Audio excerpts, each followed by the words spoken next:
right, what's the recruiting phase? We start with posting a job. Now, posting a job is literally looking for a needle in the haystack. Why? Because you're looking for somebody who's looking for a job right here, right now. Guess what? Not everybody is looking for a job right here, right now. As a matter of fact, the really good attorneys are gainfully employed. But what happens if somebody happens to be looking right now? We want to have that job posting up there, so we got to do it. You can post your job at WiseHire, profitwithlaw.com/WiseHire. You don't have to figure out which job boards it should be on. They will disseminate that job posting to like 60-something job boards, including LinkedIn. So they literally do everything for you. Check out the product. It's not expensive. It's like $200 to $300 a month if you're just starting with them. And it's money well spent because you then turn it off when you're not actively hiring somebody. Most key positions are filled through other means though. I hate the word poaching, but that's what people understand, so we're going to use it. Poaching and direct referral are where most key positions are filled from. If you want somebody who is going to be a key player in your business, whether it's a high-powered attorney, whether it's a really good operating, office manager or chief operating officer, whether it's a sales team leader, you want to bring in somebody who's really good. And if they're really good, they're probably working somewhere. And if they're working somewhere, they may not be actively looking for a job. So most key positions are filled through other means, and we're going to talk about how to do that. Direct referral, communicate with your circle of influence. Think college alumni, judges, clerks, friends, family, other colleagues. Alex Hormozi in his book, Your First 100 Leads, talks about this idea of when you're first starting a business to just take out your phone and just literally reach out to every contact in your phone, because you're not just reaching out to say, hey, do you want to buy this widget, right? Do you want to buy this thing, right? Like, you have a law firm, right? Do you need legal services? Most of the people you talk to don't need legal services. But when you bring them into the conversation, you're saying, hey, I'm offering this, like I just started my law firm, I'm offering these services. Do you know anybody, or if you hear of anybody that might need it, would you mind letting them know? You do that, what ends up happening is like your direct circle of influence is maybe 1,000 to 2,000 people, right? So between your phone, your email, your social, you're connected to a couple of thousand people. But everybody that you're connected to is also connected to a couple of thousand people. So by reaching out to your 1,000 to 2,000 people, you're reaching out to potentially 40,000 people. And it's exponential from there, right? It really grows from there. So I have to get the word out. It's the same thing as when you're trying to sell your business. Hiring a position is marketing. It's no different. Poaching. So again, I don't like the word poaching, but I'm using it because that's just what people understand. You want to use cold outreach through phone, social media, direct mail, etc. Now, here's something I learned from my friend Molly McGrath, who's a really great recruiter at Hiring and Empowering Solutions. What she told me is that when you're reaching out to somebody as a law firm looking for somebody, the person on the other end is concerned that somehow their interest in working for you is going to get back to their employer. So one of the things that you want to do is potentially have it be not you that's doing the outreach. So I love the idea of using a VA in this process and have it be coming from somebody who nobody knows. The other thing to think about is instead of saying, hey, we're hiring or whatever, are you interested? You reach out and say, hey, we're hiring. Do you have any colleagues that you can think of that you can forward this job posting to who might be interested? Notice the difference. We've immediately took away the danger by making it about somebody else. Of course, they're going to look at the job posting, and of course, they're going to consider it if it's something that they want to do. And at that point, they can figure out how they want to get around the risk of their employer finding out. All right, the message in any outreach is not, are you looking for a job? It's, do you happen to know anybody who might be interested in this position? We covered that. Consider hiring a professional recruiter. I think professional recruiters are going to do the poaching piece. If they're good, they're not going to have your network. So you still should do your direct referral outreach, but they'll do the job posting, they'll do the poaching, and they might get you results. I think that you do this and that. Now, a lot of firm owners don't believe me and they start with just posting a job. And then 2-3 months later, they say, this is not working. What do I do? Then they start reaching out to their network. They may get more visible online that, hey, we're hiring. Then that doesn't work. Hiring the recruiter is the last step. Your ability to bring somebody in who's going to be tracking $80,000 months is being delayed by you taking the long route in this process. Don't do that. If you know you need to hire somebody, do all of these things at the same time. Hit all the points. Have a mass filtration process on the front end to just kind of eliminate the looky-loos, the tire kickers, or the people who are irrelevant to the job. So we just want to make sure that we're not wasting our time with somebody who's really not interested, doesn't meet the qualifications, and so on. If you're hiring an attorney, make sure to have somebody on your team filter through and make sure they're actually an attorney. So you want them to have the experience in the right area. If they don't have that, can we settle? And one of my clients recently, we had this conversation, right? She does real estate litigation, and we talked about expanding that to just attorneys that do any kind of litigation, because if a trial attorney is a trial attorney, right? And they understand the motions that need to happen in court, they understand how to represent their client. So the particular nuance in the area of law is different, but the skill set's there. So if that's the requirement, don't make it the specific practice area, make it the skill set, but have a mass filtration process. Like if they were never a trial attorney, they're out. Right? We're not even going to have a conversation with them because we're not here to train them. We're here to hire somebody that we're going to pay good money to have somebody who's going to hit the ground running at the moment they walk in the door. Have a way to assess skill and quality of work. We have this right now. We're hiring a senior tax accountant. I put together an exercise that my team is sending out. And not only do they have to complete the exercise, which filters out a ton of candidates because they're like, oh, I'm not doing this. Okay, great. Then you're not going to do anything that I ask you to do. Why should I even interview you? If you want the job, then you should do the exercise.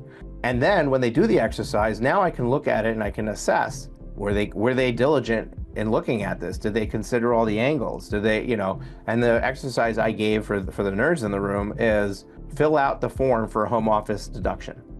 There's a lot of variables there, right? Like, did they look at the house and figure out what the cost of the land is properly in order to depreciate the house properly? Did they allocate the repair costs correctly as far as capital, expenditures versus repairs that happen during the year?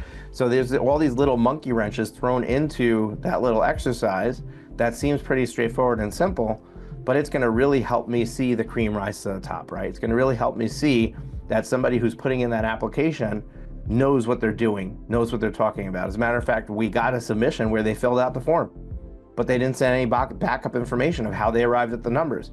He properly allocated some cost to land, which is non-depreciable, but he didn't tell me how he got that. So I turned to my team and I said, go back and ask him for the backup documentation. Ask him to demonstrate his work, because he may have done it absolutely correctly, but I don't know. So those kinds of things where you can do some sort of test that is not a major project, we don't want them spending a ton of time on it, but is assessing their ability to be able to step in and do the job on day one. Perform multiple interviews. This is something that you should do. It doesn't have to be the same person on the team. So you could start with a lower level staff member interviewing just for, are they nice to me on the phone? Do they appear cheerful and bubbly, or they sound like the world's coming to an end? Like just some basic, filtration at the beginning to see, do I just feel good about this person? Then we get into more meeting with them to see if they're going to be a good fit for the role. But I suggest multiple interviews. Look at it like dating. You're not going to make a determination about whether you're going to marry somebody by going on one date, right? Why do you go on multiple dates? Why do you date them for a long period of time, right? Now, dating is a bad example because you're not going to have them dating you for a long period of time, right? You're going to make a decision. A little bit more of their color comes out as they lower their guard. So the more interviews that you have, the more likely you're seeing a more true version of that person, because they get comfortable. They don't stay on guard as long, and they start to act themselves. And that's, and that will help you in that process. So you can't string them along for too long, because you're not going to keep them on the hook. And you also need to hire somebody. But at least 3 interviews, probably not too much. Dave Ramsey, in his book, EntreLeadership, or whatever it's called, he wrote that book many years ago. He describes that at least for their higher level executives, they do a minimum of 7 interviews, 7 meets in the interview process. To me, it feels like a lot, but if you can pull that off, I don't think there's any harm in doing that. I think that that's really good. Assess for likability, assess for character, assess for organization. When at all possible, do at least one in-person interview, even for a remote position. We're hiring a senior tax accountant. We're going to be paying them good money. We opened it up as a remote position, so anybody in the world can apply, but anybody in the US is where we're going to be hiring.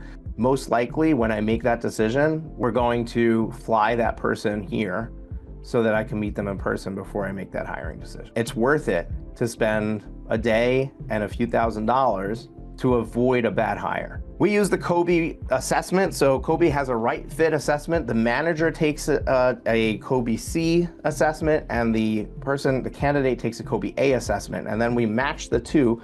And what this is assessing for is it's assessing for compatibility between what the manager is expecting of the person versus what the person is able to do. And it's not a knowledge-based assessment. So it's assessing for basically like how you approach problem solving and your ability to solve problems. We find the Kobe assessment to be highly accurate, meaning if you're doing better, B plus, or an A, you're probably a really good fit for the role. B minus, probably not a good fit for the role. However, if every other box has been checked, this person's like the ideal candidate, but they got a B minus, I don't know that I would exclude them for that. But if they get a C, it's a no. It's an absolute no. Even if they checked all the other boxes, this thing it's not wrong. If it's a C, they're not gonna thrive in that role. It's not gonna work out long term. Of course, there's exceptions to every rule, but you can also just come up with your own assessments that you do. Do not cheap out on me here. This is the offer phase. So we finally have a candidate who we like that we're gonna hire. And I can't tell you how many times I've had a coaching client get to this place. They've been at this for so long, and they're finally making an offer. And the person said, my minimum salary requirement is $80,000. And they turn around and they make an offer and they say, I'm gonna pay you 70 with the ability to get to 80 when you achieve XYZ. Don't do that. This is what's happening when you do that and you make an offer that is lowballing, right? What does it do? That sends a clear message. I'm a cheap bastard and probably a crap employer. That's what you're telling them. Recognize that saving that $10,000 or that $15,000 or $20,000 for whatever that lower ball offer is not worth alienating this person who has made it all the way to this place before you even get started, and sending a really poor signal to them. Even if they do accept it, they still get the signal. That's not the way you want them to start. You want them to start with an offer above their stated desired salary. There you send a message, you're highly valued. We're gonna continue to recognize the value you bring. They start with their foot in the right foot forward because they're excited. Here's somebody who not only did they give me what I asked for, but they gave me 5,000 above it, or they told me that in 90 days if I achieve XYZ, I'm going to go up to 5 or 10,000 above it, right?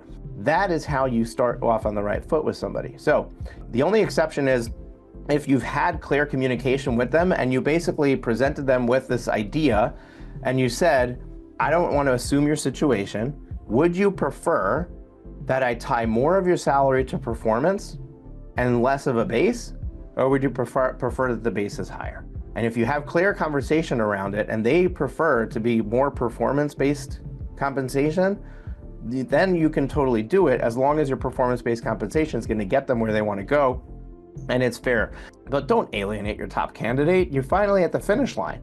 All right, enough about that. Onboarding phase and trial period. In the onboarding phase and trial period, I kind of merged these together. Basically, the onboarding is just kind of, get them acclimated into the system. Have a process for this so that it doesn't look like you're a fish out of water. Have them set up properly on their IT system. There's nothing more alienating than walking in the door on your first day and you can't log into the computer. You don't know how you're supposed to do your job, right? Have somebody on your team be the person that is going to communicate with them, welcome them into the office, show them how to access the systems they need to access, show them how to answer the phone, show them all the basic things. Where's the bathroom? Where do you go to get lunch? There's so much that you can do in those first 2 or 3 days to make somebody feel really welcome, take all the angst off of starting a new position, and just accelerate the process of getting them to actually work on files. So the trial period is really what I want to get at here, and that's clear objectives and timelines for the entire period. 90 days are recommended. So for example, week 1, 20 files assigned to you. Week 2, complete at least 2 files. Week 4, your revenue and billing at least $10,000, and notes and time entries are completed daily, right? This is just an example, but very clear mile markers and very clear expectations during that. What that does is it gives the person who you hired very clear signals of whether they're doing okay. Now, if they're missing those mile markers, they also know I'm not hitting those numbers. And now you've given them the ability to raise their hand and say, hey, I know that you had this expectation for me, but I'm struggling to be able to accomplish it. Can you help me? Like, is there something I'm doing wrong? And that, if somebody came to me with that, that would be a clear signal that they are an A player because they want to achieve the result. If they know they're missing their objectives and they don't ask for help, they're not discussing it, they're kind of avoiding the issue, and you have to call them out on it, that's a bad signal. So having this in place really helps you to further filter this person on whether they are a keeper or not. Consider a bonus for exceeding expectations. Now, this could be stated or it could be a surprise. So the benefit of it being stated is you're giving them a carrot to aim for. That's a quick win, quick, money in their pocket, and you get what you want, which is getting them to true productivity fairly quickly, right? Or you can just say, hey, I want to see how they do. I want to see the effort they put in without me dangling anything. But if they exceeded my expectations and I thought it was going to take them 90 days to be fully booked and working 6 hours a day on client work with the time entries and everything done properly, and we're 4 weeks in and they're already doing it, well, we just truncated my 90-day timeline into 4 weeks. That's worth something. I'm going to write them a check. I'm going to walk in. I'm going to say, so far you're doing a great job, and I just want you to say that because you've gotten to this point so quickly, I want to give you a bonus for that. Here you go. How awesome is that if you could do that, right? So if they're not meeting expectations, this is where that fire fast comes in, right? You need to do a rapid assessment, whether it could be fixed quickly. And if yes, remediate, but put on a time frame for that remediation. This is where we get stuck because we see the best in everybody, right? We have hopes that we can change them and fix them. But if they're not entering their time into the system and you can't bill your clients, and it's a bad example because I'm not a big hourly person, but it's a great example for you to understand, right? If they're not entering their time into the system and therefore you can't bill, what are they worth? So if we have a remediation conversation and I give them the tools and I tell them, here, I'm going to give you the timular where you turn the dice onto a different side based on what you're doing. Then you're going to, at lunch, but right before you break for lunch, you're going to spend 20 minutes to go through that data and enter it into the computer. At the end of the day, you're not going to leave until the time entries are done. And I'm willing to accept a lower level of productivity so you can get your time entries done. And they're still not doing it. Cut and run, right? We need to let them go because it's not going to get fixed 6 weeks later. It's not going to get fixed 12 weeks later. You're paying them. You're wasting your money. You're wasting your time. You're losing the productivity of the next person who's coming in behind them. You need A players in, and if they're demonstrating B or C status, it's time to move on from them. This is the biggest employer trap and will cost you big if you let it ride. And here's the summary. The key to your growth and success is the leverage you gain with really good employees. Good employees are worth getting paid, and you will lose them or fail to find them if you don't pay them well. You need to give yourself the room to be able to assess for the best and not rush into the decision. Making the wrong hire is far more costly than paying too much and is probably one of the biggest reasons for slow growth. Most law firm owners, this is important, I didn't cover this yet, most law firm owners won't try again right away, which further compounds the issue. And I know this from my coaching programs. When somebody makes a bad hire, I mean, they made a good hire, right? But then it turns out not to be a good hire. It turns out to be a bad hire. What ends up happening is that you get all up in your head. I don't know how to hire people. I don't know how to filter people through this process. I make bad decisions. I'm a poor judge of character. There's all of these meanings that get attached to it. And what does that do? It makes you not want to go through this process again.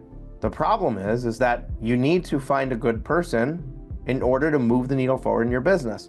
So the best thing for you to do in this situation is to get past it and move on. The reality is that it's really hard, and most people don't. And they take time, 6 months, 12 months, 18 months. So what ends up being, what should have been 90 days later, I'm on my way to another $1 million in revenue. I'm now in a holding pattern, circling the airport for 1.5 years, waiting to land this plane. So don't do that. Don't get stuck. Don't beat yourself up. The best hiring managers have years of experience and they hire hundreds of people a year. Most small law firm owners are going to hire maybe 50 people in your entire career directly. At some point, you're going to have people on your staff doing the hiring. You're not going to be doing it yourself anyway, right? You don't have to become the best hiring person. You just need to have a process that you follow and you need to stick to it. Don't make exceptions based on your gut, because if they don't check a box, they don't check a box. And it's going to come back to bite you. Get back in the game when you are at that stage. Okay.